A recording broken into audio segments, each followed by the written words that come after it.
viendo cómo es el mundo que se ha creado por remolinos enamorados. No creo que ya nadie pueda salvar lo que yo he dejado atrás tirado por tanta curva que a mí me ha dado por esquivar.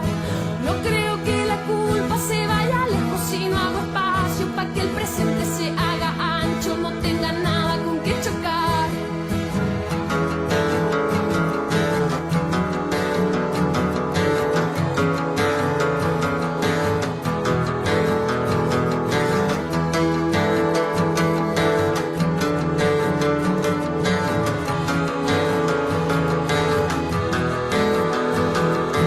Me fui para una isla muy fría para rescatar lo que tenía dentro del pecho, de globos rojos para regalar.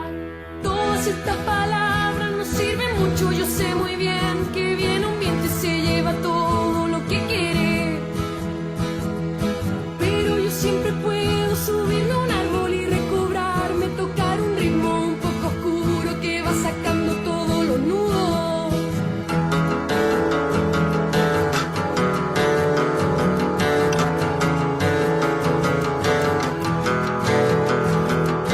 Y antes que esto se vaya descascarando, voy describiendo cómo es la red que se va formando por todo el mundo que está trenzado. Y antes que esto se vaya muy describiendo, yo descascaro mi corazón que se hace ancho, el sentimiento que me ha dejado.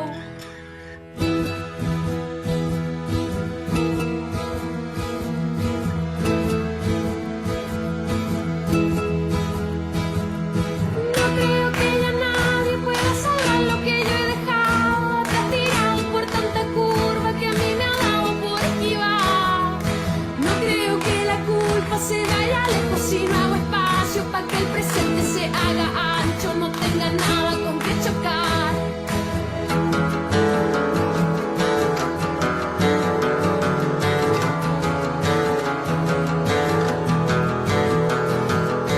Todas estas palabras no sirven mucho, yo sé muy bien que viene un viento y se lleva todo lo que quiere.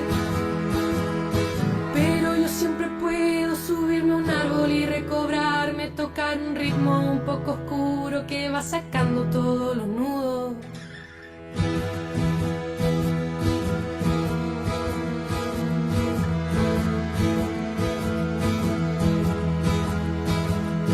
No creo que ya nadie pueda salvar lo que yo he dejado atrás tirado por tanta curva que a mí me ha dado por esquivar. No creo que la culpa se vaya lejos si no hago espacio para que el presente se haga ancho, no tenga nada con que chocar.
Hola, ¿cómo están? Buenas tardes a todas, todos, todes. Bienvenidos a nuestro tercer encuentro de esta serie que hemos llamado Descolonizar la Clínica. Muy felices de encontrarnos nuevamente. Nos encontramos deseantes en pensar y problematizar la clínica, desbordando las paredes de los consultorios para llevarla por lugares otros. Desde la ciudad de Buenos Aires les agradecemos a quienes se acercaron esta tarde, o noche, o mañana, según el lugar del mundo donde se encuentren. Les pedimos que mantengan sus micrófonos apagados. Al final del encuentro vamos a dar lugar a una instancia de intercambio a partir de lo que se despliegue. El encuentro que nos convoca hoy es Clínica como producción de una mutación sensible. Hoy conversarán con nosotros Agustín Echeverri, psicólogo, Mariano Pérez de Villa, psicólogo, y Nicolás García, también psicólogo, o los tres psicólogos, Agustín, Mariano y Nicolás. Ahí preguntaban, no sé si lo contestaron, quien escuchamos era Camila Romero, chilena, y después escuchamos una agrupación Pez Nómade, música efímera. Mariano es parte de ese colectivo. Hoy lo que nos proponen Agustín, Mariano y Nicolás, en sintonía un poco con nuestro último encuentro, para los que estuvieron en él, y un poco contagiados, es que vayan compartiendo en el chat, en el transcurso de la conversación, resonancias de mutaciones sensibles. Resonancias de mutaciones sensibles. Después compartiremos a ver qué apareció. Bueno, comencemos entonces. Buen viaje en este tránsito entre trayectos y pensares. Bienvenidos. Buenas tardes a todas y todos. Una alegría estar acá compartiendo hoy en este ciclo de descolonizar la clínica. Hay una primera pregunta que me hago, que conecta directamente con la temática común de estos encuentros. Sería, ¿cómo está colonizada nuestra sensibilidad? ¿Cuál es hoy la sensibilidad dominante? Y hay otra pregunta que buscaría desplegar, que es cómo producir una mutación sensible. Cómo pensar la sensibilidad como una fuerza de variación, una fuerza de metamorfosis que atraviesa el plano de inmanencia, que es la fuerza de la vida misma. Entonces, preguntarse por cómo producir una mutación sensible, cómo producir sensibilidad,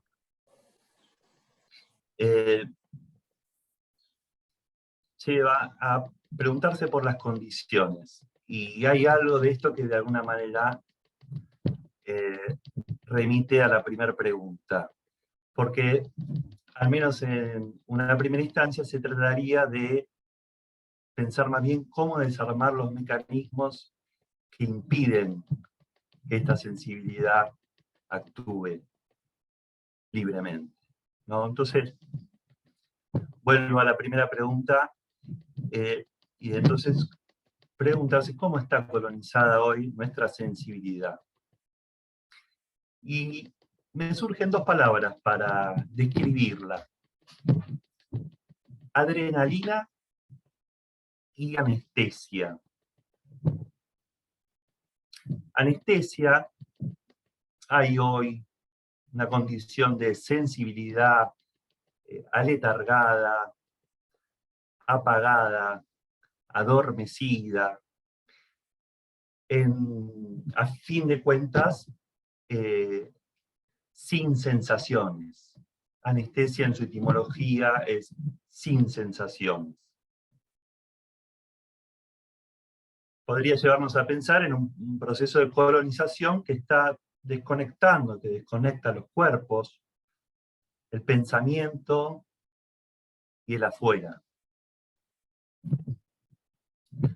Hay una noción que me compartió Mariana y me encantó en los encuentros previos, y que la tomé porque son esas cosas que aparte van a la caja de herramientas, que es la noción de que hoy se generalizó un síndrome del niño rico.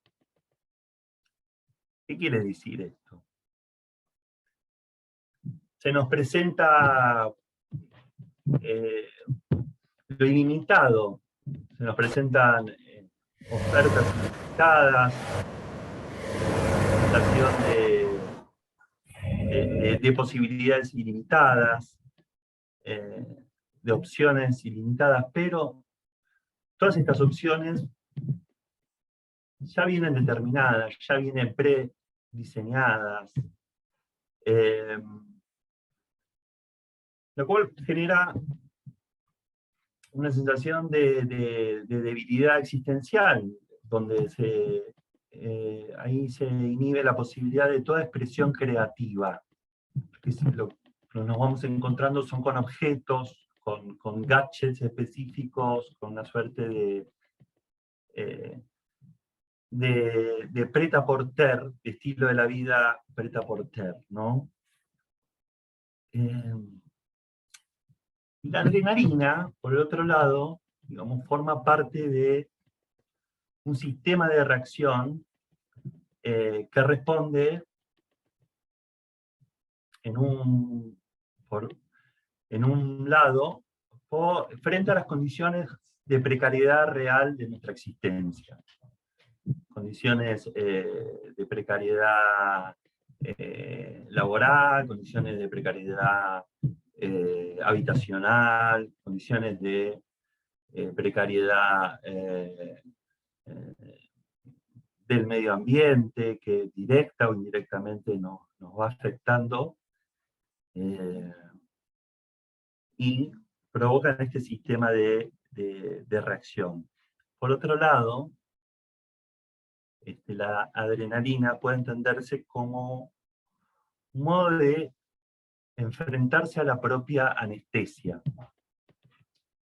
de tal manera de buscar reconectar con el cuerpo mediante el uso de un estímulo que traiga de vuelta alguna sensación vital. Hay una metáfora, adentrándose un poco más en esta pregunta por cómo está colonizada nuestra sensibilidad, hay una metáfora que me da a pensar que es la de que el pez nunca descubre que vive en el agua. Esto se puede pensar que vivimos de tal modo inmersos en representaciones que percepción y representación se nos dan pegadas.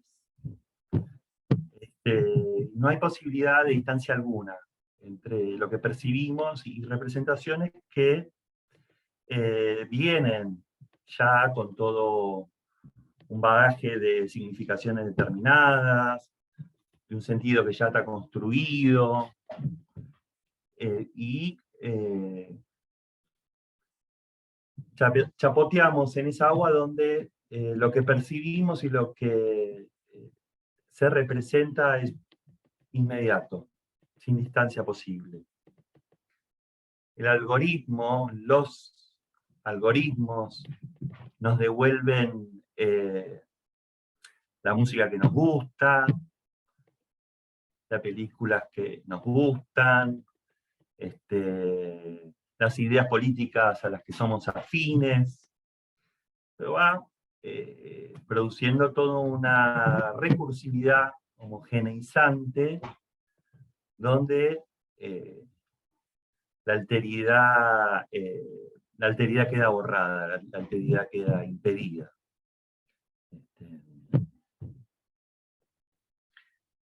Entonces podemos poner nuestra atención en los hábitos, ver que ahí en los hábitos, en lo más inercial, en lo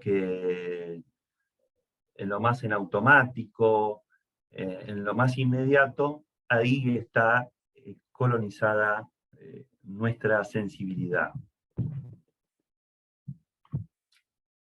Pienso el GPS como metáfora y realidad de nuestro tiempo. Un dispositivo cómodamente nos indica cómo movernos, doblar a la izquierda, doblar a la derecha, nos asegura un destino preseteado, nos alivia del riesgo del desvío, ¿no? Nos alivia del riesgo del desvío. Y si por alguna razón se desconecta porque falló la señal, nos sentimos amputados, desválidos. Cuando poder desconectar el mapa y tomar contacto con el territorio sería la primera condición para un proceso de mutación sensible. Por eso, para cerrar esta primera intervención,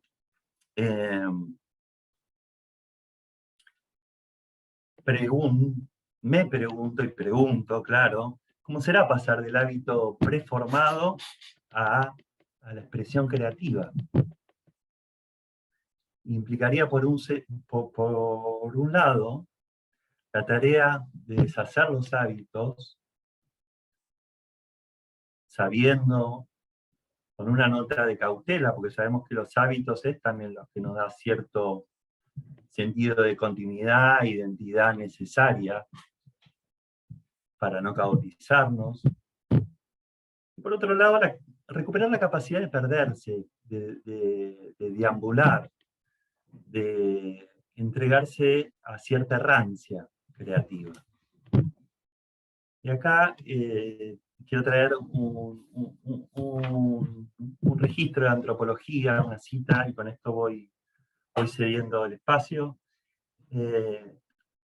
acerca de la búsqueda de visiones. Y les comparto. En las culturas primitivas, un método para aumentar la conciencia sobre uno mismo era la búsqueda de visiones.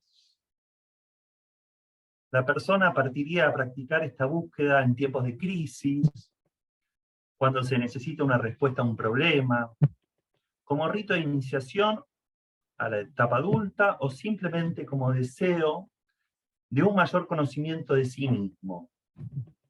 Entre los australianos recibe el nombre de walkabout, que sería deambular, ¿no? El nombre que le dio el colonizador.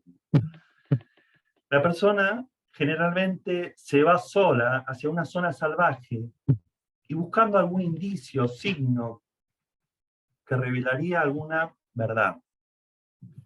Debido a que frecuentemente se priva de comida, agua y abrigo, a veces durante algunos días, se produce un estado alterado de la conciencia.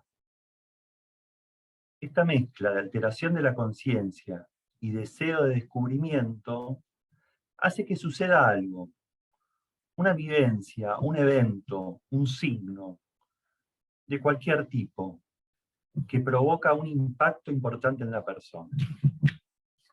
Bueno, esa es la figura de la errancia que quería compartir, y le dejo a Mariano el espacio para que comparta también.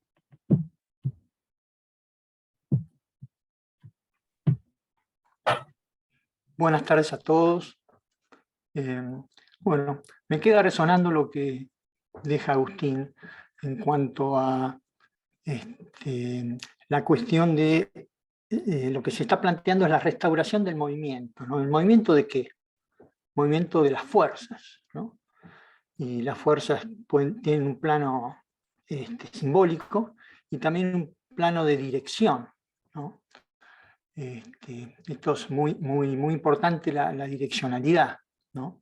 Porque de alguna manera las fuerzas están capturadas en sentidos previos y están sometidas a toda una causalidad en función del efecto que producen el esfuerzo, ¿no? Acá es muy importante las dos ideas que tiene Deleuze sobre el movimiento, ¿no? Hay un movimiento que comenta Deleuze que tiene que ver con salvar la distancia entre un punto A y un punto B, ¿no? Entonces yo estoy en un punto A muy claramente situado y me dirijo hacia el punto B. Para eso hay un esfuerzo, una direccionalidad y un objetivo, ¿no? Hay una causa-efecto. Si yo hago las mismas cosas, voy a tener el efecto esperado. En esa instancia, el vínculo sensoriomotriz está totalmente preservado en función de desaccionar, o sea, que es un esfuerzo en función de una meta. Esto es muy claro, dirigido, esto no hay... Y acá se despliega, bueno, una teología, como ya dije, y obviamente que desde esta direccionalidad hay un saber muy claro y preciso, claro y distinto, diría Descartes, claro y distinto en función de qué lograr. Y obviamente hay la vivencia y el registro es yo soy esto. Hay una lógica identitaria teniendo lugar muy firme, muy exclusiva, ¿no? Claramente muy firme, muy firme. En cambio, cuando vemos el otro movimiento del cual habla Deleuze, donde uno sería un punto entre dos movimientos, entonces hay un dejarse afectar, devenir en función de los movimientos. De alguna manera, esto hace que el registro sea yo estoy bien donde estoy, no hay un lugar donde pasar. Y claramente la sensación, yo ya estoy ahí. Entonces, el registro tiene que ver con siento esto, no es que soy esto. Y esto será más para una relación de lógica de sensaciones, ¿no? Acá hay una sensación teniendo lugar que es muy clara. O sea, no hay una distancia a salvar, no hay un esfuerzo. Yo ya estoy donde tengo que estar, siendo afectado. Y esto me hace mover, de alguna manera, ¿no? Quería traer ahora, con estos dos movimientos claros, ¿no? Uno es el esfuerzo y el otro es digamos, de alguna manera dejarse afectar, que uno sería un punto como de intercambio de influencias, ¿no? Quería traer algo de Berzón, cuando comenta a raíz del tema de la charla de hoy, como mutación de la sensibilidad. Berzón comenta que lo que liga la percepción con la idea es la imaginación, ¿no? Claramente. Entonces, según una cierta imaginación, hay una percepción dada y donde está situada, y esta percepción dada genera una idea. Pero también agrega que la percepción es sensación más memoria, ¿no? Entonces, ¿qué es lo que se podría hacer? Levantando el guante que dejó Agustín, ¿no? ¿Qué sería una mutación? ¿Dónde podría estar incidiendo? Si estamos diciendo que en el movimiento, donde uno es un punto entre un movimiento y otro, de alguna manera hay un experimentar ahí. Se está dando un experimentar. En cambio, en el otro, que hay una distancia a salvar, se da una experiencia, es el lugar de la representación, es el lugar de la repetición, el lugar del pulso. El lugar del experimentar tiene que ver con la presentación, con la diferencia y con el ritmo, ¿no? Entonces, volviendo a lo que dice Berzón, si la percepción es sensación más memoria, ¿qué estoy diciendo? Cuando se abre, cuando hay una afectación, cambia la sensación. La sensación al cambiar, más la memoria, habilita que esta percepción que está ligada a una idea por la imaginación, esta imaginación se vea afectada. Y de esa manera, la percepción ya no se maride tan bien con la idea que uno tiene de sí mismo, por ejemplo. Entonces, una imaginación incrementada, potenciada, habilita que la percepción de lo viejo, de lo remanido, sea diferente, haya una escansión ahí, haya una diferencia. Y esta diferencia habilita el cambio de la idea. Uno de los aspectos más interesantes del experimentar tiene que ver con que el mismo se produce desde la ignorancia, ¿no? Diferenciando de la experiencia que tiene que ver con el conocimiento, ¿no? El conocimiento tiene que ver con el reconocimiento, ¿no? Entonces, de alguna manera, todos esos esfuerzos para llegar del punto A y el punto B va generando un cierto cansancio, una cierta monotonía, un cierto aburrimiento. Y toda actividad, que es lo más importante, ¿no? También está del lado de las decisiones. Yo tomo decisiones en función de salvar esa distancia, ¿no? Tac, tac, tac. En cambio, en el experimentar, este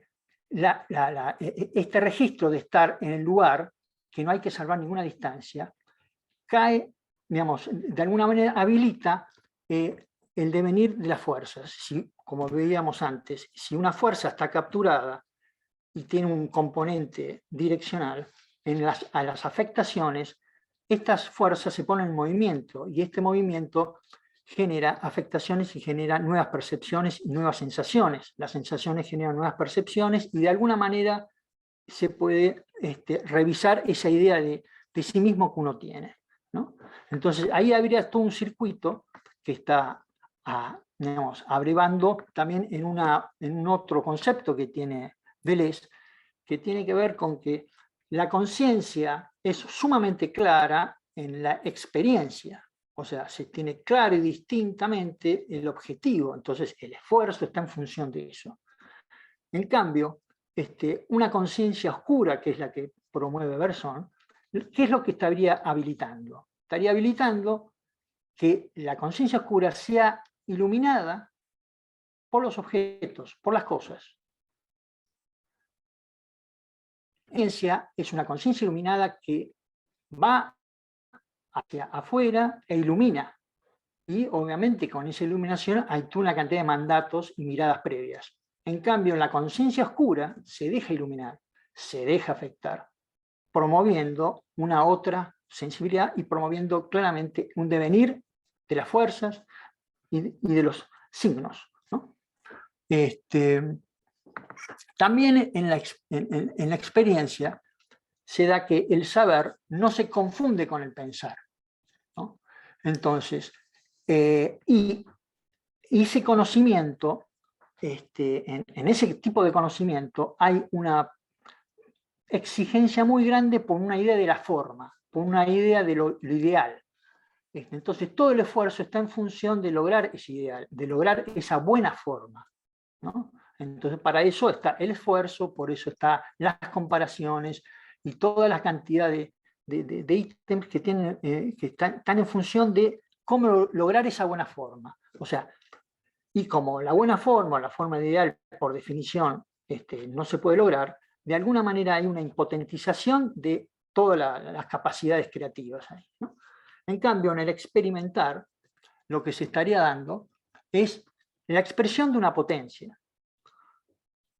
En una hay un interés muy claro de llegar a una forma, en el otro está la idea de expresión de una potencia. Entonces, en un plano, la pregunta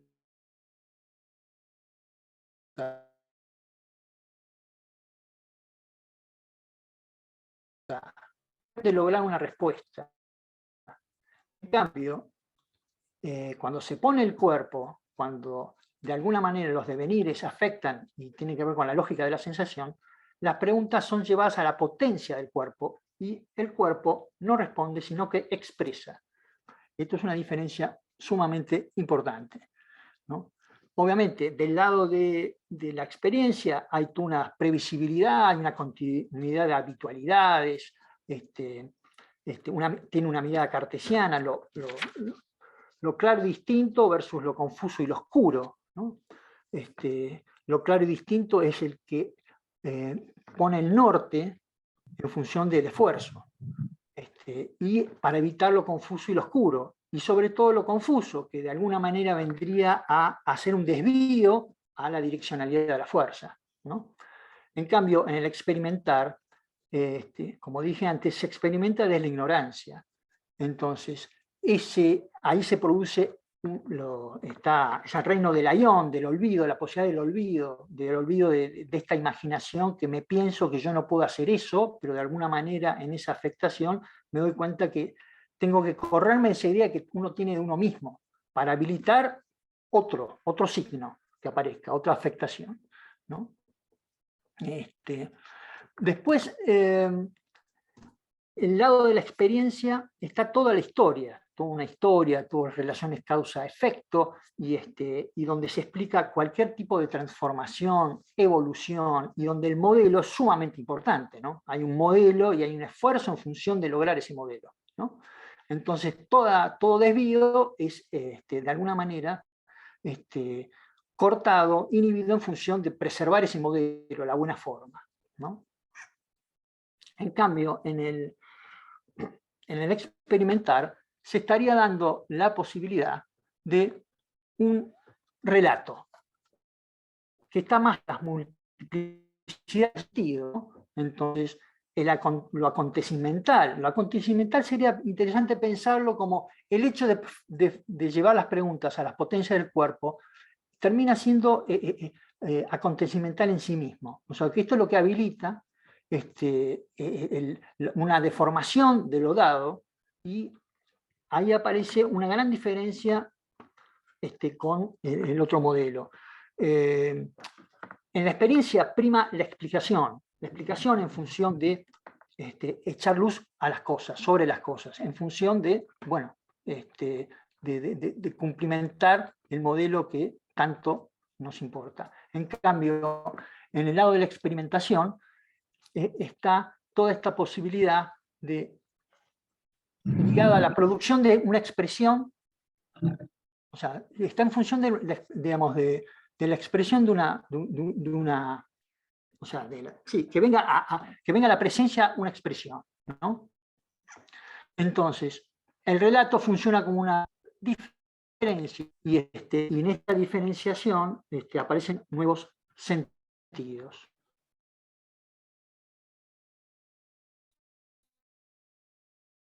Mariano, está entrecortada, no sé si es está como la señal complicada, no sé si escuchás.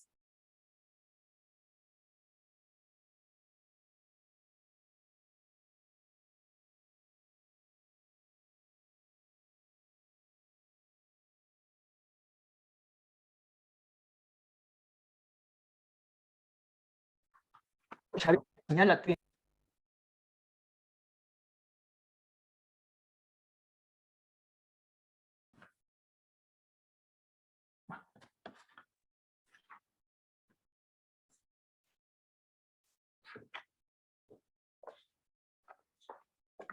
Ahí te escuchamos de vuelta, Mariano, pero recién ahora. dale, bueno. A ver, sí. No, se trabó en un momento y se cortó. Oh, Ahora igual, no, ahora ya está, ¿eh? bueno, vamos. Te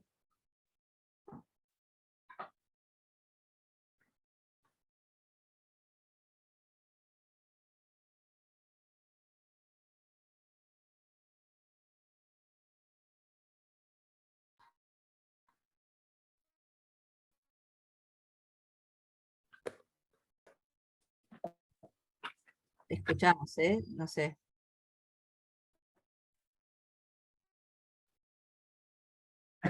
Escucho.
Toda nomenclatura es triste, huele a campos tapiados, a cadenas de lúgubres adioses, a pisadas que aplastan, a papeles manchados, a descarnadas corrosiones.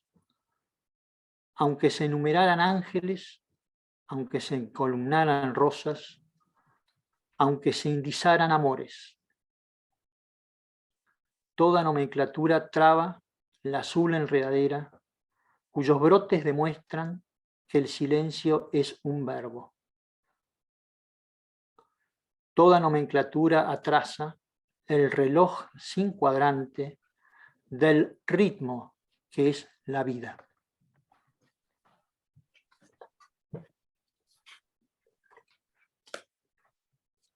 Roberto Juarros.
Nico. Buenas, buenas a todos. Pensé pero que había como alguna otra producción ahí musical. Pero bueno, gracias a Agus y a Mariano por todo lo que compartían. Pensando un poquito, ¿no?, qué es lo que yo podía aportar y que también venimos trabajando en estos encuentros preliminares al de hoy, estaba un poquito retomar, ¿no?, lo que ellos planteaban acerca de un juego, ¿no?, entre una sensibilidad que es dominante y una mutación sensible, ¿no?, que hay que emprender de alguna manera como para poder desviarse. Y yo quería traer un poco, ¿no?, primero compartir algunas experiencias, ¿no?, de la clínica, o sea, de la clínica que es, como siempre, ¿no?, la clínica de la época. Y la figura, ¿no?, de lo que es lo virósico, que bueno, hemos atravesado todos durante la pandemia, ¿no?, y en esta especie de post-pandemia que bueno, estamos empezando o ya arrancando o terminando, nunca se sabe. Pensar un poquito, ¿no?, qué implica lo virósico y en qué nos compele a una mutación. Y bueno, quería articular eso un poco con el tema también de experiencias clínicas, ¿no?, quizás con personas que han consultado con respecto al pánico del contagio de virus, ¿no?, en particular del HIV, desde años antes de la pandemia, ¿no? Pero ahí, bueno, sí pensar entonces, bueno, ¿qué es lo virósico y qué implica con respecto a la mutación, la subjetividad y la sensibilidad? Y me parece, bueno, que ahí sí es importante situar algo que todos hemos experimentado al principio de la pandemia, ¿no? Como también lo han experimentado estas personas que se acercan a la consulta frente al pánico que les despierta el contagio, ¿no? La sensación de taquicardia, desorientación, ¿no? Agus traía la imagen del GPS, bueno, personas que vienen a la consulta con ataques de pánico frente al contagio, directamente sin ninguna referencia, ¿no? Con una sensación de disolución inminente, ¿no? Con un contagio que es irrefrenable y una alteración, ¿no? Que, bueno, basta ver o alguno haber experimentado un ataque de pánico para entenderlo.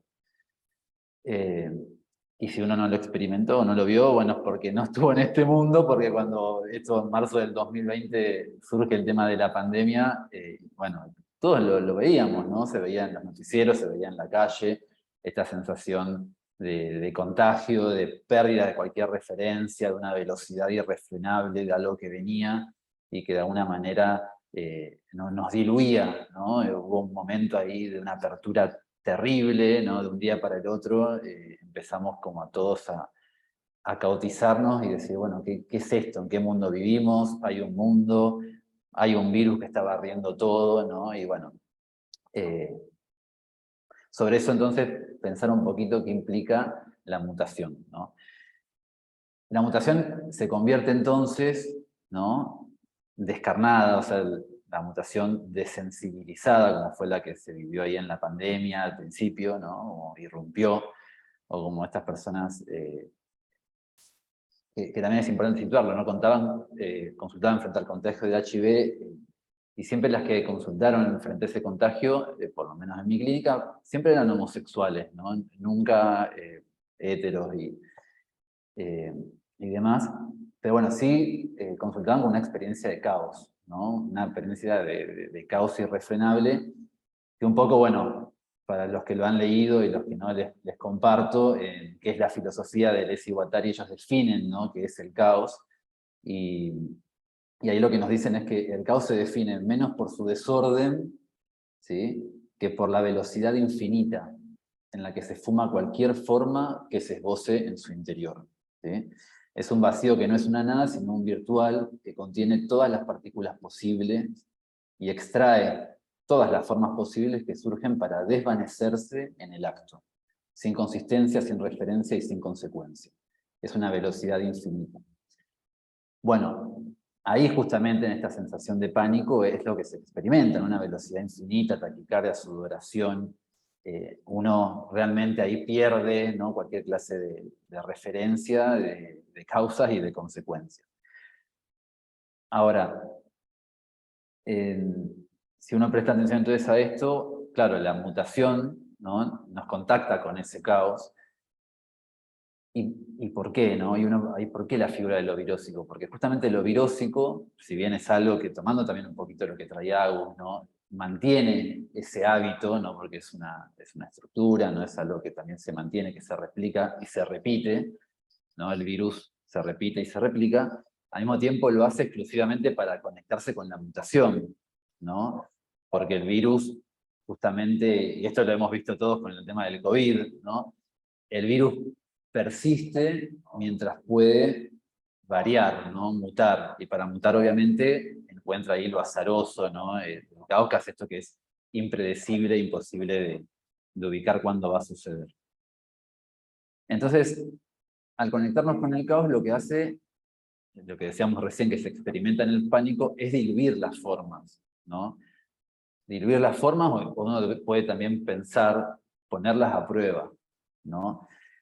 Y entonces cuando, bueno, uno piensa un poco en la pandemia y piensa también en estas sensaciones que todos hemos atravesado, es como que ahí lo que primero aparece es que la mutación lo que implica, de esta manera, como yo le decía, descarnada, desensibilizada, cuando todavía no se ha plegado, ¿no? Una mutación sensible en algo que uno se apropia, implica esa disolución de las formas, ¿no? De las formas organizadas, de las formas que de alguna manera son las que en estos encuentros que son para descolonizar la clínica, son las que nos colonizan, ¿no? En ese punto, cuando Deleuze en lógica del sentido establece, ¿no? Como que hay un modelo de lo mismo, ¿no? Que bueno, atraviesa el pensamiento occidental, desde Grecia hasta hoy, ¿no? De estos universales, de estas cosas eternas que se repiten de manera cerrada, ¿no? Que tienen como un ancla fundamental en la identidad. Bueno, justamente lo que viene la mutación a hacer es a diluirla. Ahora, el tema es, bueno, ¿qué hacer, no? ¿Cómo ese contacto con el afuera puede plegarse en una mutación que ahí, en esto que nosotros compartíamos con Agur y con Mariano, es pensar una mutación de la sensibilidad, donde entonces el afuera, el caos, no sea algo que nos enloquece y nos diluye, tampoco algo que entonces nos hace cerrarnos absolutamente en las identidades y localizarnos en ellas, ¿no? Sino como cómo plegarlas en una mutación sensible que arma como un borde, ¿no? Entre ese adentro y ese afuera. Y esto es importante porque, de alguna manera, cuando uno piensa, ¿no? Bueno, lo que ha sucedido en la pandemia, pero también cuando partíamos de estas imágenes, ¿no? La gente que salía, bueno, con escafandras, ¿no? Poniéndose cualquier cosa que sea en lo posible, hasta cosas descabelladas que hemos visto todos, ¿no? Para taparse, para cubrirse.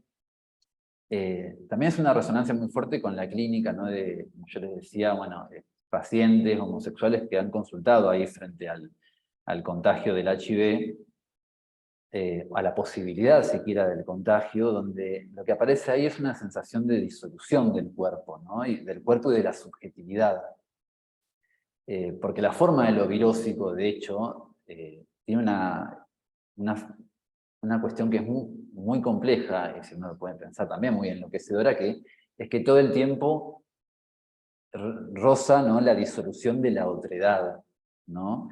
De hecho, a ver, el virus, ¿no? Para replicarse, precisa de la célula y se simbiotiza con la célula. De hecho, bueno, la célula no puede reconocerlo, todo esto que los científicos nos cuentan, ¿no? Como que usa la maquinaria metabólica de la célula para replicar sus propias copias y mutar, genera esa especie de simbiosis enloquecedora, que también, bueno, tiene que ver con todo lo que nosotros hemos vivido, y donde ahí aparece una porosidad insoportable, ¿no? Aparece una piel que es como un colador, ¿no? Como algo donde no se puede directamente frenar algo.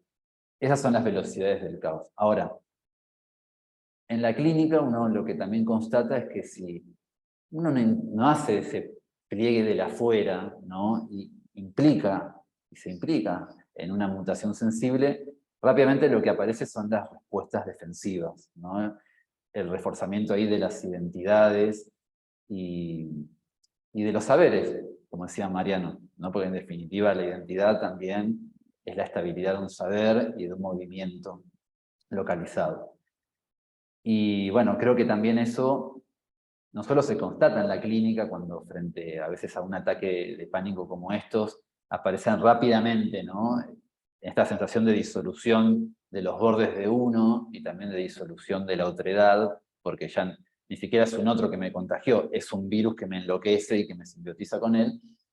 Les decía que estas vivencias de la pandemia y del pánico nos hacen replegarnos, ¿no? Y creo que si no se da esa mutación sensible, rápidamente lo que aparece es la reorganización del cuerpo, ¿no? Y el reforzamiento de las identidades, donde entonces lo que se hace, de alguna manera, es producir un pliegue del adentro, ¿no? Un repliegue, como ustedes lo quieran llamar, donde entonces ya no estamos plegando el afuera, sino plegando el adentro, y para eso lo que se requiere es también de, obviamente, un otro que se pueda expulsar, que se pueda rechazar, ¿no?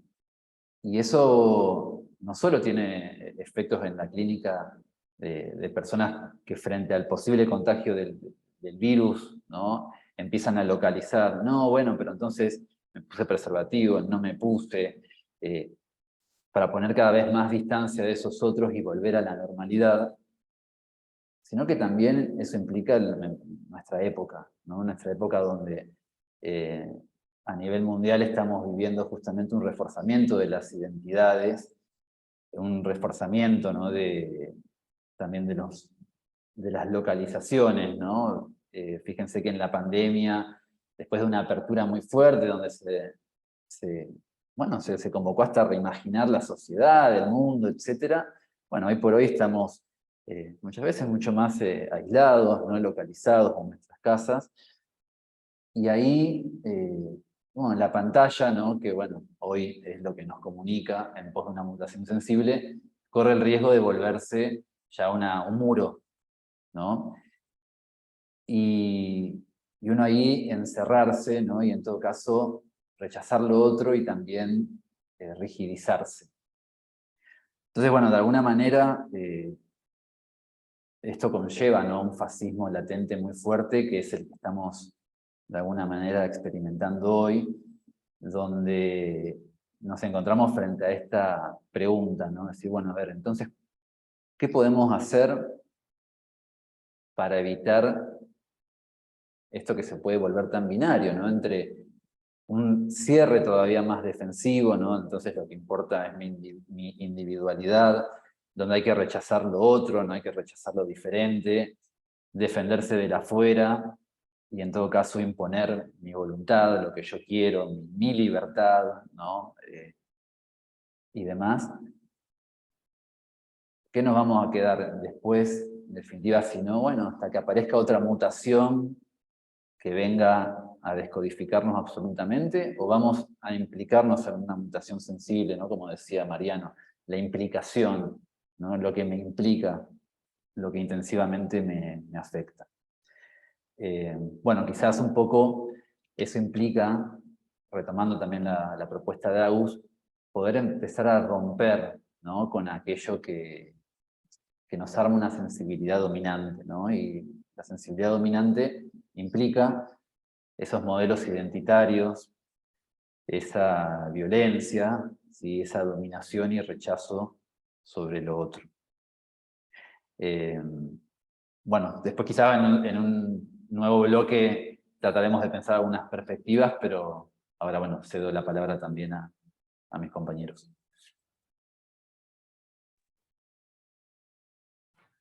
Sí, yo me quedé resonando con varias cosas. Por un lado, qué potente me parece esta imagen de no hay que salvar, que trae Mariano, ¿no?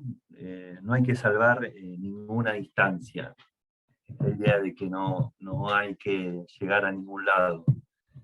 Y creo que la pandemia nos propuso un tiempo tener que estar nomás, ¿no? Y eso fue parte de ciertas posibilidades de una composición más sensible con el entorno, con la relacionalidad, con la vincularidad, y también, como traía Nico, ciertos pliegues y repliegues que a mi manera de entender, tanto lo puedo pensar como dos modos de una conducta inmunitaria, más que quien se pone la escafandra de ideas y un retiro del cuerpo para que nada de afuera lo modifique.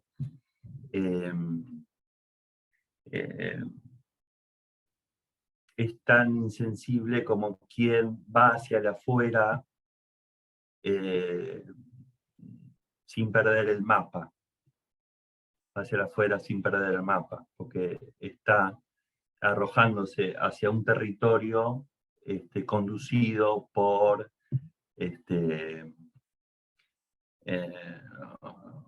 por una señalización que decía Nico podía ser, yo te hablaba del GPS, vos me hablabas del Tinder, como esas aplicaciones donde se va preformando y formateando las correspondencias, los gustos y demás. Entonces, propongo pensar entre la experiencia, que viene de un modelo de una forma, y el experimentar, a mí me sirve pensar una instancia bisagra, que es la posibilidad de que emerja una función testigo, que es algo que trabaja Deleuze en lógica de sensación, pensando un poco los trípticos de Bacon, donde el testigo ya no es el espectador es el que, digamos, pasivamente ve lo que se le propone y no tiene posibilidad a donde ya hay digamos, todo lo que venimos describiendo, ¿no? Un mapa, un guión, un argumento, una racionalidad. Ese es el espectador. El testigo, como instancia para producir en la clínica, el testigo es el que ve al que ve, el que ve al espectador. Es la posibilidad de generar una distancia crítica en la cual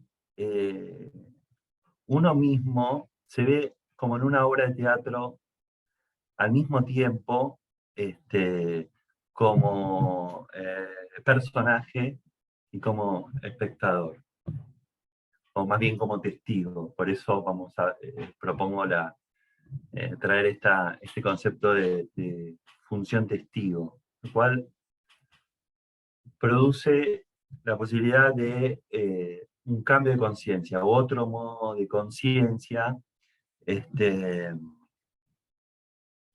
y para que algo de esta función testigo pueda producirse, es necesario poder abrir un campo de problemáticas que significa poder hacer un sobrevuelo sobre lo que se enuncia, de manera de no estar en los enunciados, en las proposiciones, sino de conjugar un infinitivo, ¿no? Entonces, el testigo no es objetivo, en tal caso se podría pensar como impasible, porque está viendo, ver desde el infinitivo es poder ver lo que se conjuga y lo que cae de un lado y otro de una relación, y lo que se trama en el medio, ¿no? Entonces, bueno, esto típicamente, entonces son juegos de poder, se dan estas binaridades, ¿no? Fuerte, débil, exitoso, perdedor, todas estas cosas que siguen proponiendo un modelo cerrado donde no hay posibilidad de fuga. Después habría que pensar una tercera instancia donde ya estaríamos pensando más en una función de un testigo rítmico, aunque ya ni siquiera ve, ¿no? En el sentido de la posibilidad de contacto más con lo asignificante, lo heterogéneo, las fuerzas que pueden venir que proponen devenires desde el mundo animal, desde el mundo vegetal, incluso pensar también si la técnica, incluso si se puede usar de otro modo en que nos proponen usarla, abre una posibilidad a devenires, ¿sí?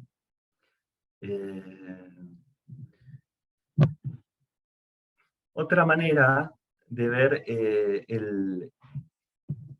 la posibilidad de esto, de generar un criterio selectivo para experimentar, es pensar el poder pasar de la lucha contra a la lucha entre, ¿no? ¿Quién lucha contra? Lucha bueno, contra algo que tiene enfrente, contra algo que tiene que dominar, contra algo que eventualmente tendrá que subyugar, y que siempre es lo otro como negado, ¿no? Devalorizado. La lucha entre, de alguna manera, vuelve o me remite de vuelta a esta idea de no hay una distancia una distancia que salvar, ¿no? Porque el propio luchador es la lucha. Esto lo trabaja Deleuze en un artículo de Crítica y Clínica, para acabar con el juicio de Dios, ¿sí? Propio luchador es la lucha porque cada uno es una multiplicidad de fuerzas. Y en este sentido, no se trataría de algún aspecto que se percibe como negativo, eliminarlo,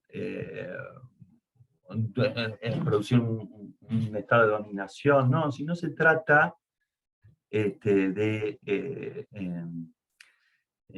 eso que se presenta como problemático, qué cualidad, qué línea, qué cosa se puede extraer para conectarla en otro lado de tal modo de enriquecer la relación con el mundo, ¿no? Y esto nos lleva más allá de la moral, incluso de las morales del cuidado, que pueden venir de parte de distintas instancias del poder, ¿no?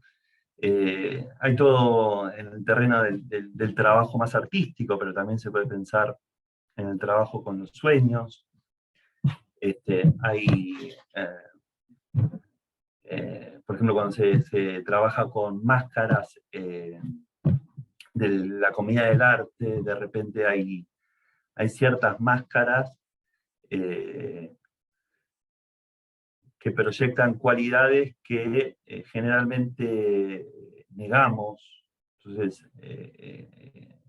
a partir de una máscara puede aparecer,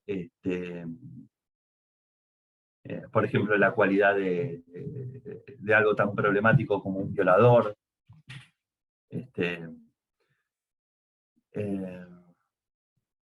Pero si ya no es la lucha contra y es la lucha entre, en tal caso se tratará de ahí de saber qué línea se puede depurar, qué línea se puede tomar para poder enriquecer la relación con el mundo, ¿no? Típicamente por ejemplo, para un hombre muy inhibido y muy tomado por el deber ser, la inhibición, los modales, quizá podrá, en el trabajo con una máscara de tales cualidades, extraer esa pizca de transgresión que le permita desarmar un modo muy juzgador. Así que la lucha entre las fuerzas, como manera para acabar con el juicio. Porque desde el juicio lo que se niega, bueno, vuelve de las maneras más terribles. Entonces ahí es como pensar que todas esas instancias de experimentación, de experimentar, abren todo, enriquecen el campo y abren todo este tipo de complejidades. Bueno, también voy siguiendo el espacio y vamos.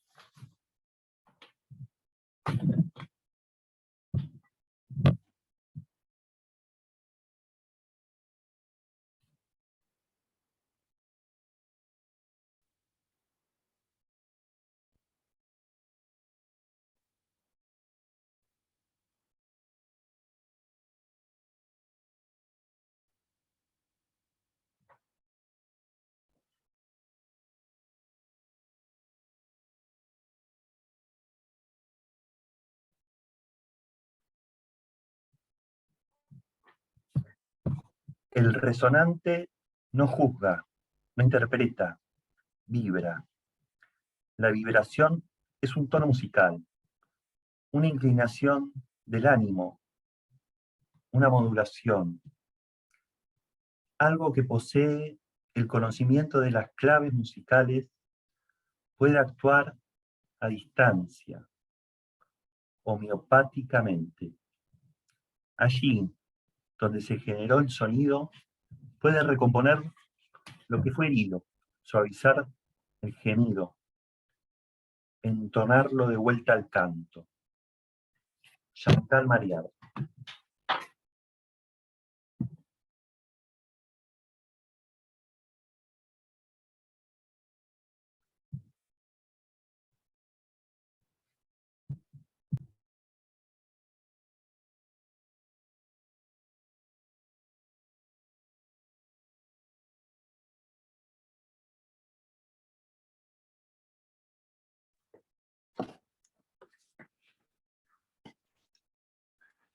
Bien. Quería comenzar esta segunda instancia leyéndoles algo de introducción a la metafísica de Bersón. Hay dos maneras diferentes de conocer una cosa. La primera alude a que uno gira en torno de las cosas. La segunda, que uno entra en ella. Claramente acá hay una diferencia entre lo que es la experiencia y la posibilidad de experimentar, que hace que todos los afectos, de alguna manera, que están en elección, tienen una consecuencia o efecto de un hecho o de un acontecimiento. Y la palabra implicación hace alusión a ciertos aspectos que están plegados, y en el despliegue de los milita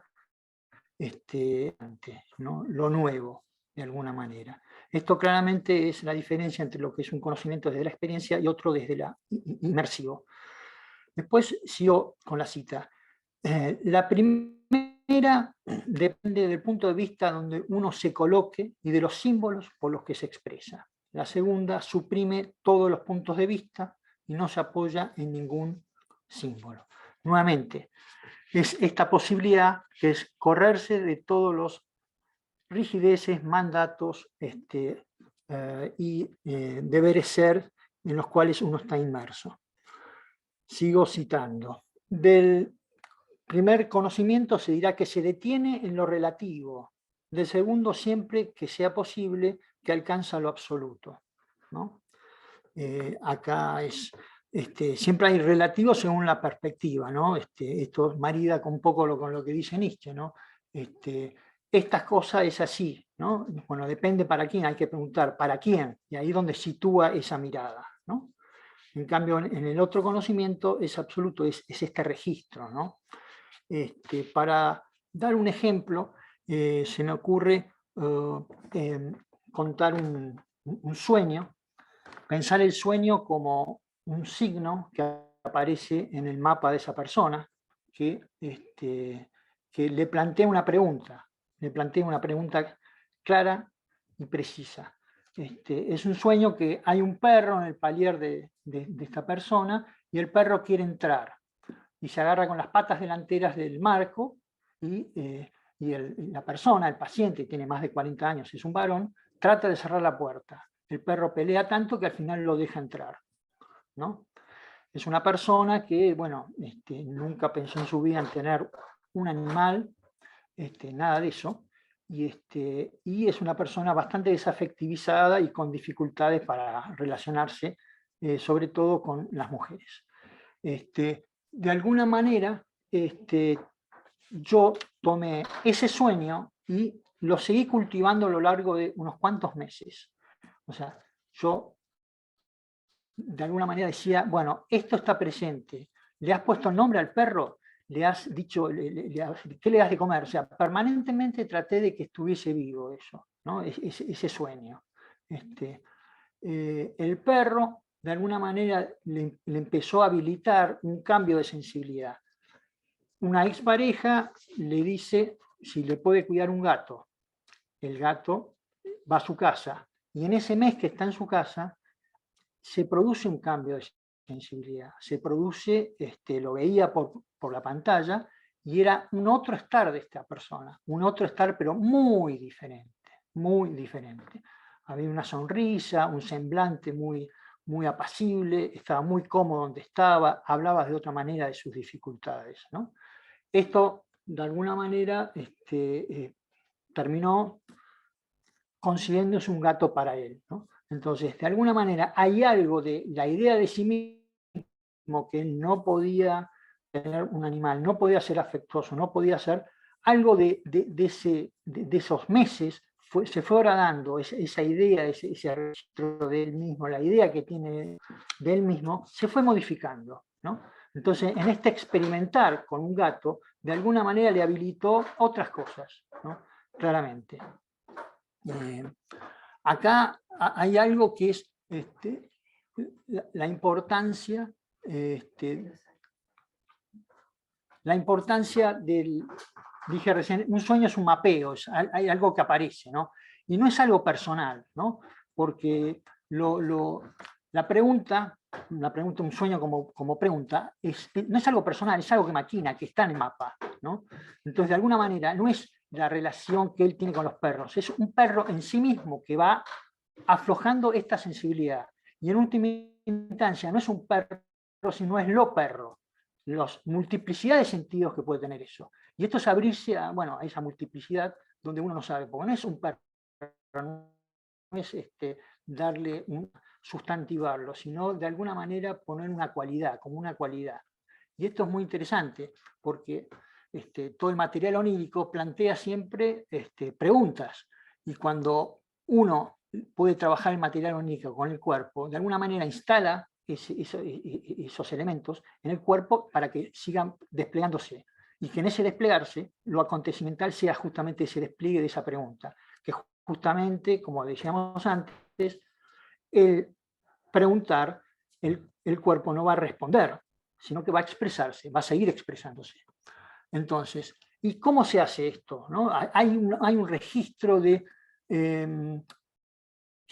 mapear es producir, es ser preciso, tiene que ver con, sucede, o sea, cuando la persona esta pasa a ser perro, entre la paciencia y la presencia, hay algo, hay un límite que es bien difuso, donde hay paciencia, hay presencia, se sostiene el registro, y de alguna manera esto es lo que va desplegando, un deseo que viene a mover otro deseo que está presente. Y en este ser perro, de alguna manera pasó de tener una vivencia del mismo que no podía tener ningún tipo de contacto afectivo, a estar sumamente dispuesto y alegre con su gato, ¿no? Acá hay un cambio, una modificación de sensibilidad que le llevó a tener también otro cambio de sensibilidad, ¿no? Claramente en otra situación que vivió hace poco, donde un día, una noche, es mirado por una mujer y de alguna manera se siente como aliviado y se siente como reconocido. Al día siguiente va desde ese devenir, desde esa sensación de ser otra cosa de lo que piensa siempre, que siempre soy una persona que las mujeres no me van a dar bola, se corre de ese lugar y pasa a estar en un lugar, en un ambiente, en un bar, está de otra manera, con otro talante, con tal resonancia que los mismos amigos le decían, bueno, ¿qué está pasando? ¿Qué te está pasando? Bueno, fue esa pequeña mirada, esa pequeña ser tenido en cuenta que le habilitó transitar y experimentar de otra manera un lugar donde siempre va, ¿no? Y me comenta que le duró 2 o 3 días, ¿no? Entonces, ¿cómo seguir digamos, alimentando esa posibilidad de nuevos devenires en esta persona, ¿no? Es un cambio, fue claramente un cambio de sensibilidad. También es interesante pensar que la pregunta que maquina es impersonal y también arma una especie de cautela, ¿no? Porque es una inhibición de cualquier conducta de riesgo. porque si uno soñó con ese material onírico, uno tiene que hacerse cargo, tiene que estar a la altura de las circunstancias. Y cuando uno, digamos, carne ese elemento, la misma cautela es lo que a uno lo sostiene, ¿no? Y obviamente siempre está, si el experimentar es la habilidad de estar sin ideas desde la ignorancia, obviamente que el traicionar, palabra difícil de Deleuze, que siempre cuesta de alguna pensar,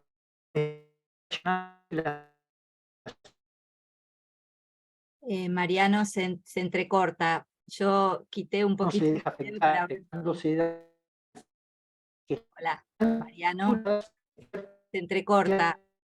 y no, Yo quité la imagen para ver si facilitaba un poco, pero... Mariano. Ah, fuck.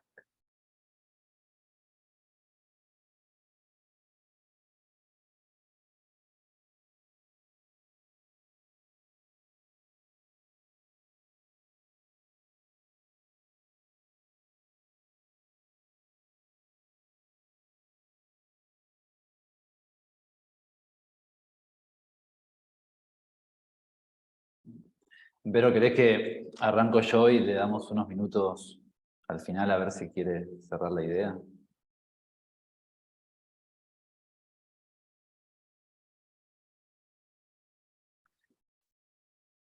Bueno, hagamos así, Marian, después, si te mejora la conexión, cerrás lo que estabas diciendo. Bueno, yo tomo ahí...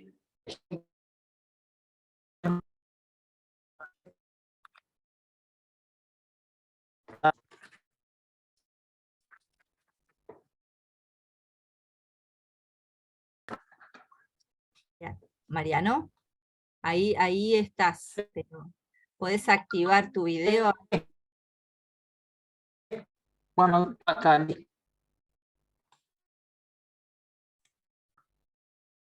ahí está.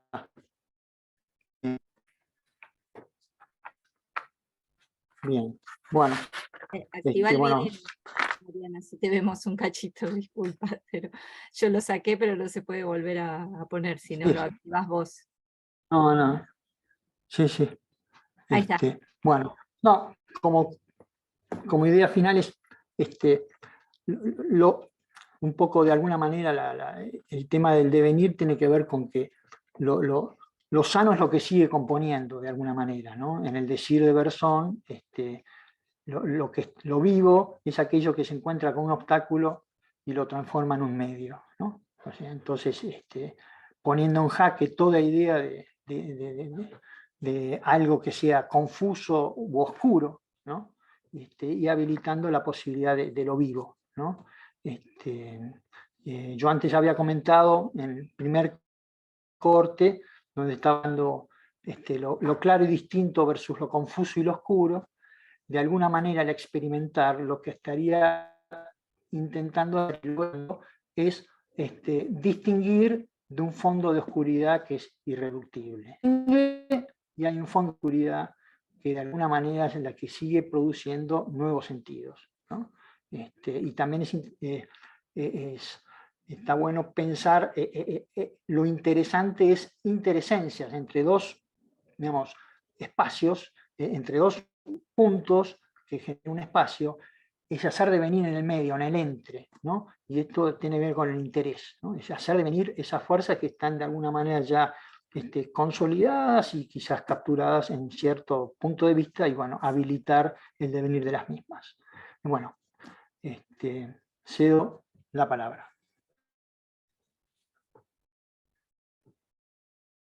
Bueno, gracias, Marian. Retomo un poco entonces quizás, bueno, este recorrido que venimos haciendo, ¿no? Donde después, bueno, Agus también planteaba el tema de la sensibilidad, nos compartía un texto hermoso. Bueno, vos planteabas esto, ¿no? De cómo abrirnos también ya, no cerrarnos, sino poder abrirnos a devenires, ¿no? Y aparece ahí, bueno, un devenir animal fuerte en este sueño que después se vuelven una expresión para ese devenir animal que finalmente, en el cual puede implicarse, como decíamos antes, tu paciente. Agus también nos hablaba de esto, ¿no? Bueno, como algunas máscaras como para poder también uno empezar a despersonalizarse, ¿no? Ponerse una máscara para salir de uno mismo y abrirse. Y bueno, retomando un poco estas cosas, cuando antes, ¿no?, situaba esta cuestión del pánico, como esa sensación de disolución insoportable en el caos, y después las consecuencias, ¿no?, de los repliegues y los cierres absolutamente en el sí mismo, que pueden afectarnos hoy y a nuestra época a nivel mundial. Decíamos, bueno, cómo poder, de alguna manera, poder separar, ¿no?, nuestra piel, nuestra sensibilidad de esas capturas, porque si no la piel terminaba en este dilema insoportable que decíamos entre una porosidad que no se puede frenar, ¿no?, que no se frenar no porque haya que defenderse, sino darle una sensibilidad, ¿no?, darle una vibración. O esta otra que es la piel defensiva, el cierre, el muro, que pueden ser las pieles de nuestras casas, la piel de nuestro propio cuerpo. Sino, bueno, cómo habilitar justamente algo nuevo. Para ahí, bueno, tendríamos que ser un poco críticos primero, ¿no?, de lo que a mí me gustaba llamar en estos encuentros que veníamos teniendo con los chicos, una arquitectura sensible, ¿no? Pensar que en definitiva, bueno, hay una arquitectura sensible que tiene que ver con estos repliegues, que en todo caso tiene que ver con esta colonización del inconsciente, y pensar, bueno, cómo en principio podemos escaparnos de esa arquitectura, ¿no? Y para eso me parecía interesante, primero, bueno, que situemos lo que hablamos antes. Hay un modelo ahí de lo mismo, de lo identitario, ¿no?, de lo cerrado, de lo eterno, de lo invariante, ¿no?, que es lo que impide justamente la variación o la captura, que nos atraviesa, ¿no?, de alguna manera imponiendo arquitecturas binarias, ¿no?, que entonces, bueno, puede ser desde esta, en la pandemia, bueno, yo, mi casa, y el otro, el de afuera. Puede ser, bueno, como pasa mucho hoy, ¿no?, las vueltas del machismo, y entonces, bueno, todas las minorías afuera, y negativizadas, juzgadas, ¿no?, tomando la imagen de cómo acabar con el juicio. Puede ser, bueno, otra imagen muy fuerte, ¿no?, como bueno, el dólar, entonces como, bueno, la moneda absoluta y todas las otras monedas, bueno, sujetas, y las poblaciones, ¿no?, sujetas a ese modelo.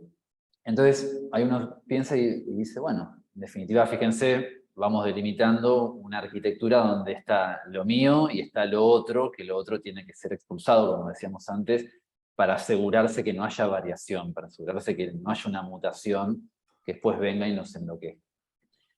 Y si hablamos de arquitectura sensible, es quizás porque, bueno, podamos delimitar un poco qué es esa arquitectura de la cual precisamos trabajar. Y para eso tomo la definición que da Guattari en Caósmosis de subjetividad, se las leo. Dice: conjunto de condiciones por las que instancias individuales o colectivas son capaces de emerger como territorio existencial sui referencial, ¿no?, siempre en adyacencia o en relación de delimitación con una alteridad a la vez subjetiva. O sea que estas condiciones para hablar de una subjetividad, ¿no?, que son las condiciones para también no caer en lo que hablamos, este pánico absoluto y esta sensación de disolución, implica entonces, por un lado, una instancia individual o colectiva, ¿no?, que se establece en referencia a una alteridad, o sea, un otro, y ahí emergen sobre un territorio existencial, ¿no?, sobre una corporalidad.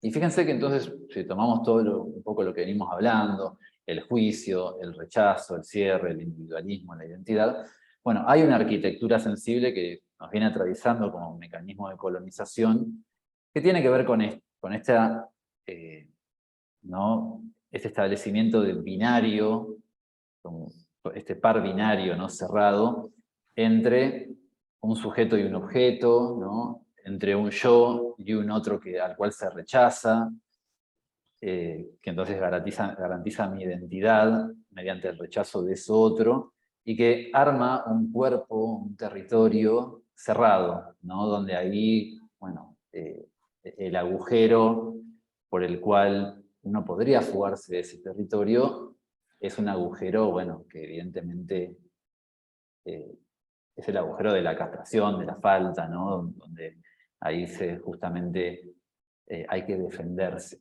¿no? Y de alguna manera, cuando yo también les situaba el trabajo con pacientes, ¿no? que consultaban por el temor el pánico frente al contagio del HIV, bueno, fue como empezar a partir de que se restituyó un poco, ¿no? Como en los primeros momentos de pandemia, que se restituyó un poco cierta habitualidad, ¿no? Todos pudimos empezar como de alguna manera, después de ese pánico de marzo terrible, empezar a habituarnos, empezar a sentirnos de nuevo sujetos, ¿no? En relación con otredades. Les decía que en el trabajo, justamente después de ese pánico, de esa erupción, se empezaron a delimitar que así como estos cierres que después se establecían, ¿no? Bueno, no me contagié yo, el virus no me agarró a mí, porque en realidad ese otro, ¿no? Que en realidad él está enfermo, porque no sé, bueno, es un puto promiscuo, ¿no? Bueno, es alguien que no se cuida, él es el enfermo, ¿no? Y demás, acompañada de un cierre ahí defensivo donde estas personas que consultaban después de esa experiencia, ¿no? Muy fuerte de apertura con respecto a ese otro, precisaban volver a cerrarse y rechazarlo, ¿no? Obviamente también rechazándose a sí mismos y pasando de un cuerpo que se vivía en el pánico como una disolución a un cuerpo que después se cerraba y en todo caso, bueno, nada, si tenía un agujero, ¿no? Era, bueno, ¿cómo yo puedo gozar por un agujero? En todo caso, mi identidad tiene que quedar resguardada. Bueno, esto es lo que vivimos hoy, ¿no? Con esta exacerbación del machismo, bueno, de esta cuestión que aparece de mucha violencia social después de la pandemia y después de años de mucha descolonización en juego. Hoy estamos, de alguna manera, todos restituyendo, o en un mecanismo, ¿no? Global de restitución de los rostros, que no es casualidad tenga que ver también con la pantalla. Fíjense que lo que más nos comunica en este momento son los rostros, salvo que uno pueda un poquito aislarse de eso para conectarse con lo que van diciendo acá los compañeros y empezar a armar una variación, pero si no se queda viendo, es pura, a veces, rostridad, ¿no? La pantalla. Y entonces, bueno, delimitada esta arquitectura sensible del rostro, que el rostro también, tomando lo que decía Mariano, ¿no? Bueno, traía la imagen de Descartes, lo claro y lo distinto, ¿no? La sustancia extensa, la sustancia pensante, esa máquina binaria que viene separando, ¿no? El cuerpo de las ideas, ¿no? Desde hace mucho tiempo. Y entonces, para darle una imagen sensible, no me quiero demorar mucho porque ya me estoy pasando, Vero, si querés podés compartir. Vieron que nombramos varios, no es por casualidad, ¿no? Nombramos varios a Bacon, ¿no? Y cómo Deleuze, bueno, en lógica de la sensación lo trabaja de manera espléndida. Porque de alguna manera, bueno, Bacon trabaja sobre esta arquitectura que decíamos, ¿no? Para desorganizarla, ¿no? Y para recuperarse con ese cuerpo que es una vibración.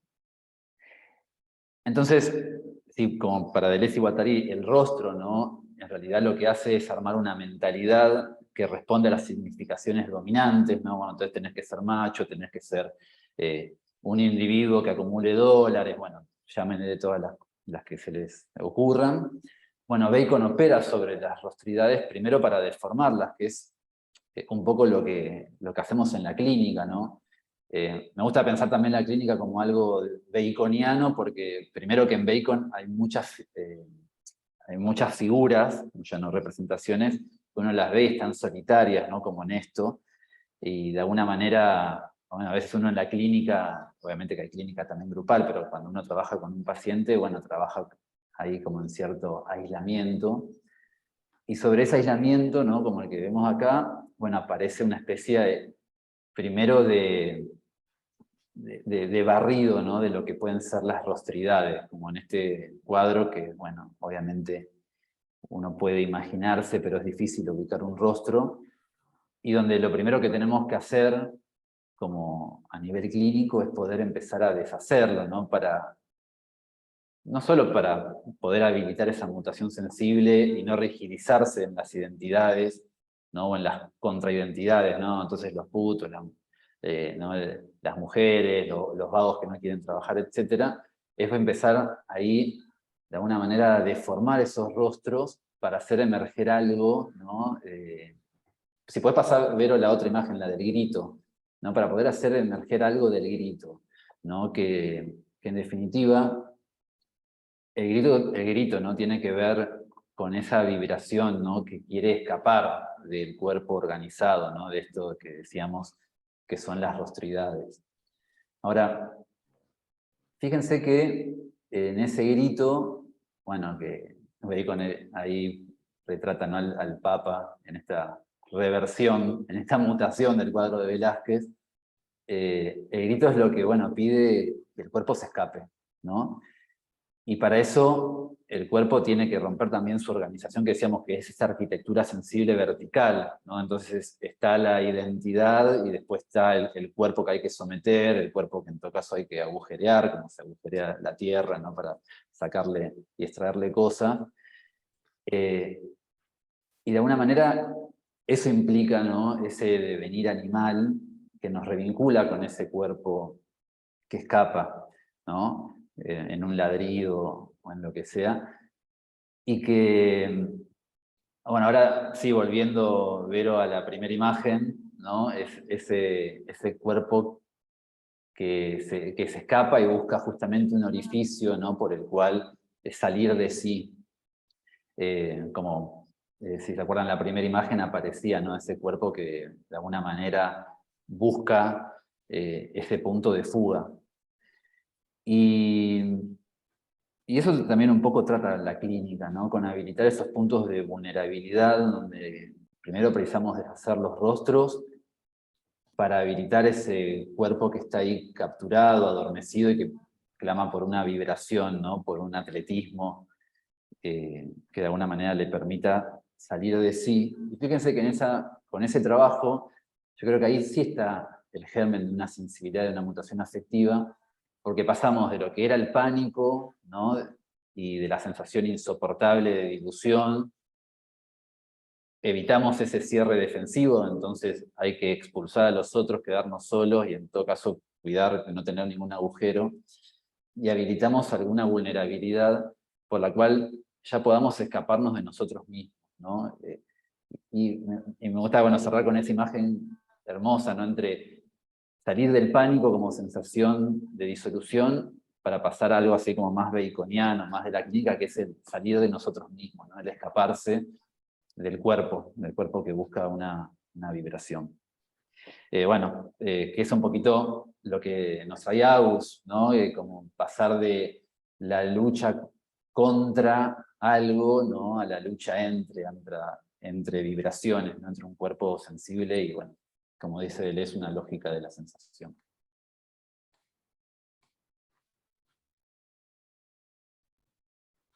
Y, Vero,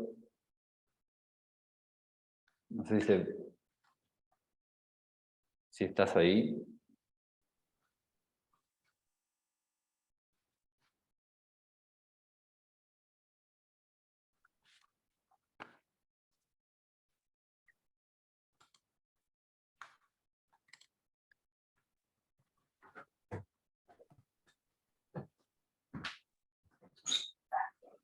Sí, estoy, disculpas, no Okay. sé, No, no sé está qué bien. pasó. No sé qué pasó con el compartir, disculpas. No, igual ya como para ir cerrando también, había otra imagen que no importa Ahí quedar está. para otra oportunidad. Ahí, No, que capaz que ahí esa, la segunda imagen como a modo de cierre, ¿no? Que es como ese tríptico, donde, bueno, Deleuze toma el tríptico como también hace una lectura hermosa de justamente cómo pensar, romper las representaciones, romper las identidades de los rostros, ¿no? Que ahí aparecen fijos, pero en realidad para retomar esos cuerpos como vibración, ¿no? Que se sale del marco, ¿no? Del cuadro, y que de alguna manera se acoplan ahí en el medio para fugarse, ¿no? Y bueno, de eso trata la clínica. Gracias, Vero, por compartirlo. No, de nada, disculpas que no sé qué pasó, se trabucó todo.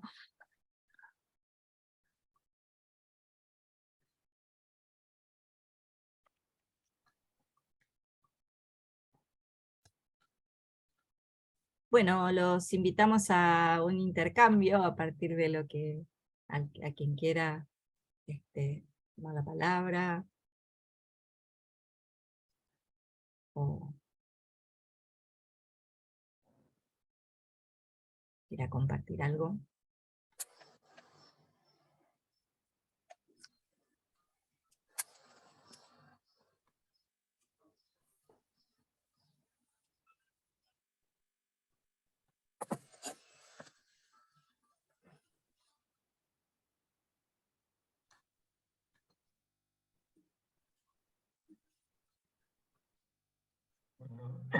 Buenas tardes.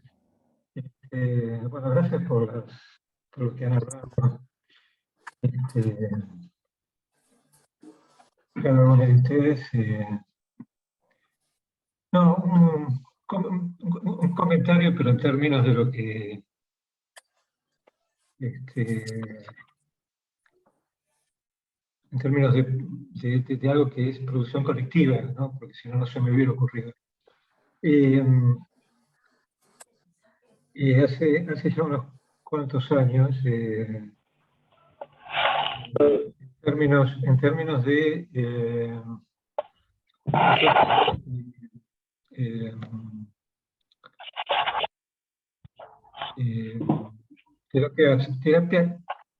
terapias institucionales, para llamarlas de alguna manera, es decir, prácticas sociales, para decirlo más claramente, respecto de personas con VIH, personas que eran serológicamente positivas de VIH.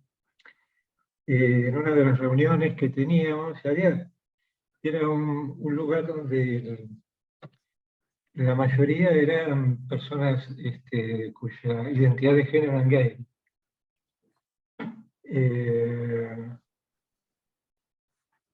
Diría yo la mayoría. Y resultó ser que por determinadas cuestiones estaba ahí hablando del comienzo de los 90, ¿sí? Para ubicar más o menos. Y había como un gran revuelo y un gran sentimiento, obviamente, de discriminación política, de discriminación ligada, discriminación de género, etcétera, discriminación, en muchos casos con represión, a lo que se llamó la peste rosa, que fue con lo que se conoció primero y fundamentalmente, no en Argentina, pero sí en el mundo, sí, como la peste rosa, justamente como para centrar la cuestión por X motivos políticos, médicos, etc. En este pequeño grupo, en estas pequeñas prácticas sociales que hacíamos con una amiga, había como una afectación muy fuerte, sobre este efecto discriminatorio, y dejo de contar las cuestiones. Alguien dijo, y esto por supuesto nos va a resonar a los de Deleuze y Guattari, por supuesto, pero no venía por ese lado. Venía de alguien, dice, estaba organizándose una pequeña marcha y a alguien se le ocurre decir, ¿y si salimos con carteles pintados los dibujamos carteles de la Pantera Rosa? Y ahí encuentras por qué la Pantera Rosa. Digamos, cuenta la Pantera Rosa cuando en ese magnífico, la Pantera Rosa pinta de rosa algo y se mete, ¿no? Y ya no es más vista la pantera rosa, porque pinta de rosa justamente el lugar. La cuestión es que, claro, por supuesto que esto tenía una serie de connotaciones dentro de los carteles, una gran, que se había, que los carteles que iban llevando con eso de la pantera rosa, la peste no es rosa, era uno de los logos y todo, produjo una suerte de mutación, perdonen el término, pero si no es, diría yo, una mutación sensible respecto de que se produjeron ya no en algunas afectaciones, sino afectos distintos. De hecho, pasaron situaciones después, afectaciones que ya no eran afectaciones, sino afectos distintos de la percepción pasa a algo del orden del percepto, bueno, en fin, sin hacer esto. Y claro, sin, con mi compañero decirlo, porque formábamos parte de un colectivo, dentro de los cuales mi compañero y yo, que no coordinábamos, formábamos parte de ese colectivo, como práctica social, no éramos serológicamente positivos, lo cual no quería decir nada, absolutamente nada. Me daba la impresión que justamente había un devenir imperceptible en eso. Eso no dicho, por supuesto, vamos a llamarlo así, a la manada que se había puesto en juego, pero sí conversábamos que el devenir imperceptible no era invisibilizarse para la sociedad o las fuerzas de control represivas o como quieran llamarle, de integración, como la llama Guattari, fuerzas de integración en el sentido de integrar por la fuerza, sino que había algo del orden o del desorden, devenir imperceptible. Imperceptible no como invisibilizarse, sino como una mutación que permitía llevar adelante, incluso muchos de ellos, ir a buscar trabajo sin esa afectación discriminatoria.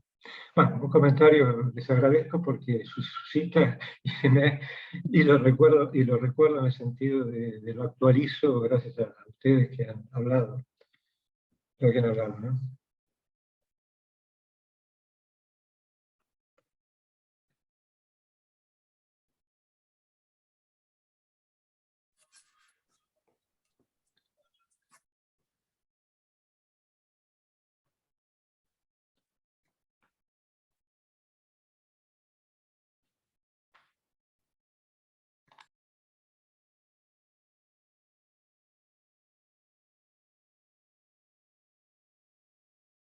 Muchas gracias por lo que compartiste. Sí, me parece que, antes de dar la palabra a otra persona, pero me parece que es lo que operamos también clínicamente, ¿no? Cómo poder salir muchas veces cuando algo que ahí se fuga, ¿no? Como decíamos, de los rostros del sistema dominante, el peligro que a veces queda capturado en los contrarrostros, ¿no? O en las identidades segregadas, que es una manera de integración, como vos decías.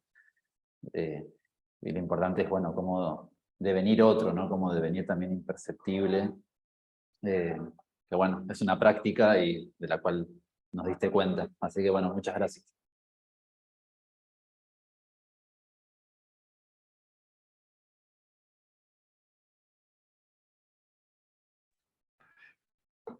Quería compartir algo que me resonó con lo que dijiste, Nico, cuando terminaste el tema del pánico ante la disolución.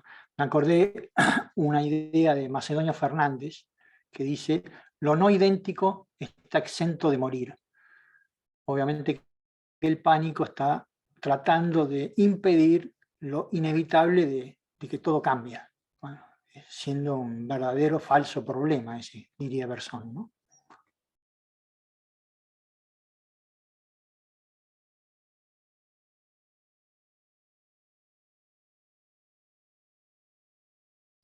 Hermoso, Mariam. Y yo les comparto que, bueno, de hecho la expresión, la etimología pánico, ¿no? Tiene mucha resonancia ahí con el mito, ¿no? de Pan, ¿no? Que era una especie de fauno, que era un fauno de los territorios, ¿no? De estas territorialidades cerradas, que se decía, ¿no? Que en esos sus territorios, bueno, tomaba posesión de ninfas y también, bueno, cualquier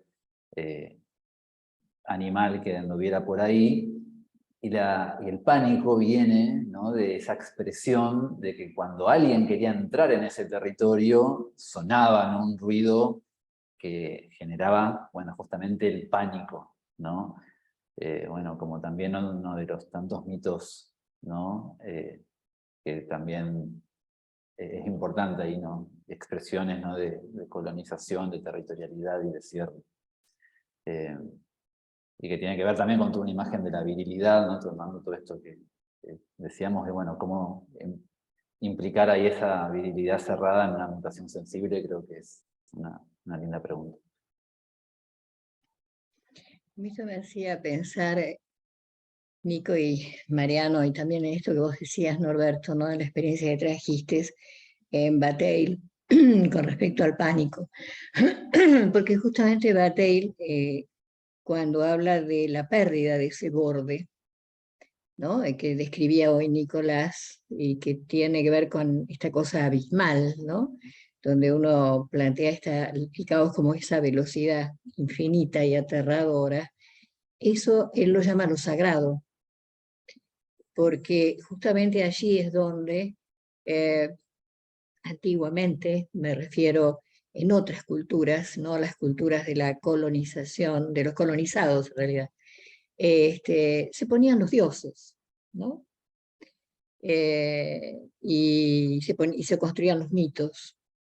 Y cuánto de las, pensando desde la clínica, de las dificultades en la sexualidad justamente, para llegar a ese clima de plétora, ¿no? Ese clima orgiástico, que implica la posibilidad del perder ese borde para poder devenir imperceptible, justamente es lo que impide entrar en ese plano del goce sexual. ¿Cuántas de los problemas sexuales tienen que ver justamente con este juego de lo profano y lo sagrado, ¿no? Plantea Bataille, en donde, y no solamente, por supuesto, en la sexualidad, sino en todo proceso creativo y en el proceso mismo de desrostrificación, ¿no? O sea, y que es, bueno, esa pérdida de borde para luego volver a conformar un borde. No podemos vivir desbordados. O sea, se vuelve a armar un borde, pero un borde que sea lo más, como decía Mariano trayendo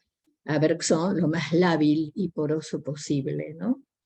Bueno, de esto un poco vamos a hablar la vez que viene a partir de Kusch, justamente, que él propone, ¿no?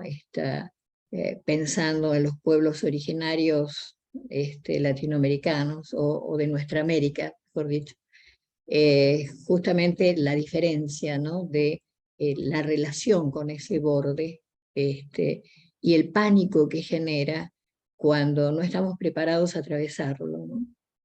Y lo puede generar cualquier cosa que venga a presentar una ráfaga de lo inconmensurable, de lo asignificante, se dijo en un momento también, ¿no? Puede ser la pérdida de un trabajo, la pérdida de un ser querido, una ruptura amorosa, cualquier cosa que venga como a fisurar el borde, ¿no? Y por otro lado, si el borde ese no se fisura, quedamos asfixiados, ¿no? En un contorno fijo, cristalizado y repetido, ¿no? Cómo jugar con el borde y el desborde, que en realidad es Nietzsche, ¿no? La filosofía de Nietzsche, ¿no? Bueno, pensaba, esa es la resonancia que me trajo lo que estábamos hablando, ¿no?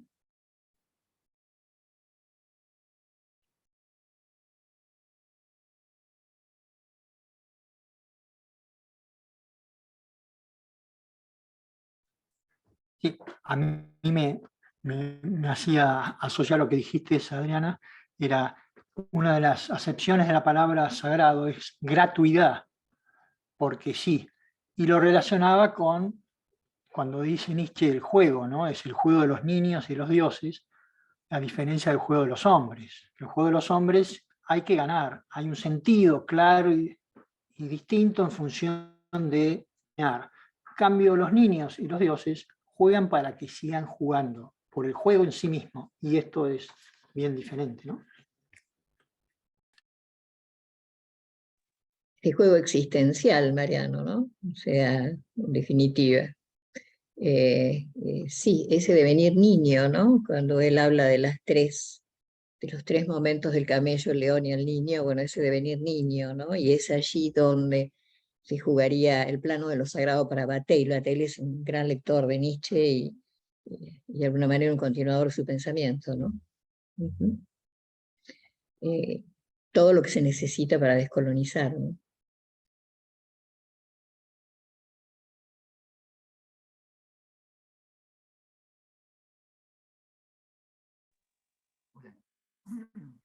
¿Se escucha? ¿Se me escucha? Sí.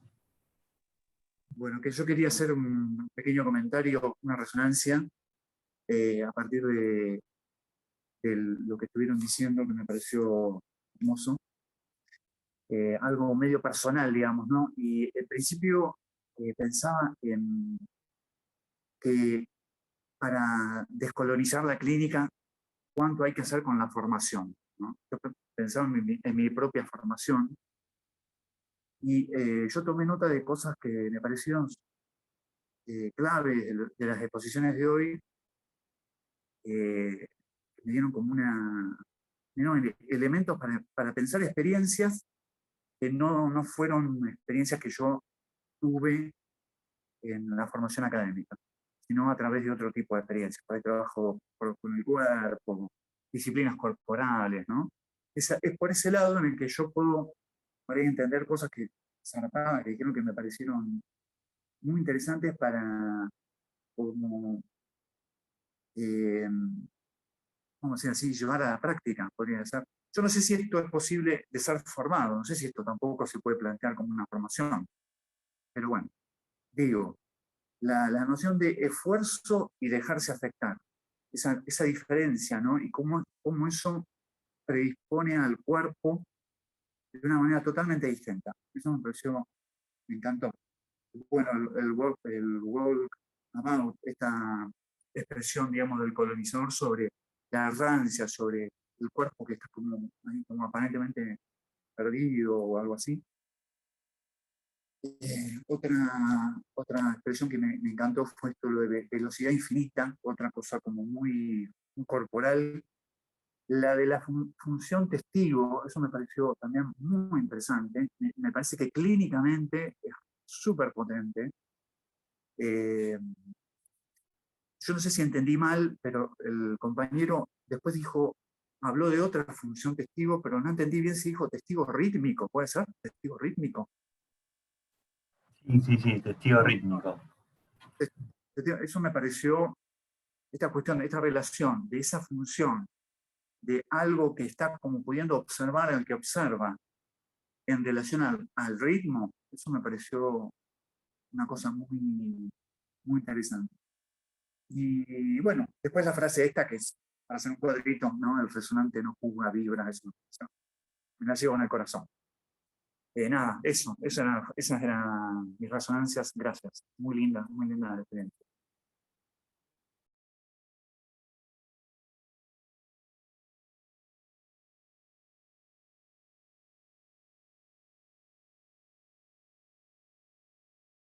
Bueno, no sé si alguien quiere compartir algo más, estamos más o menos dentro de lo que habíamos pensado del encuentro. La idea era cerrar un poquito con algunas de las resonancias que compartieron. Bueno, ahí hay un agradecimiento, la invitación a preguntarnos por abrir las sensibilidades clínicas. Bueno, comparto un poquito ahí algunas cosas que aparecieron. Un corte tecnológico afecta, pero no es afecto. Dejar de percibir no es percepto. Los GPS sueñan con conductores robóticos.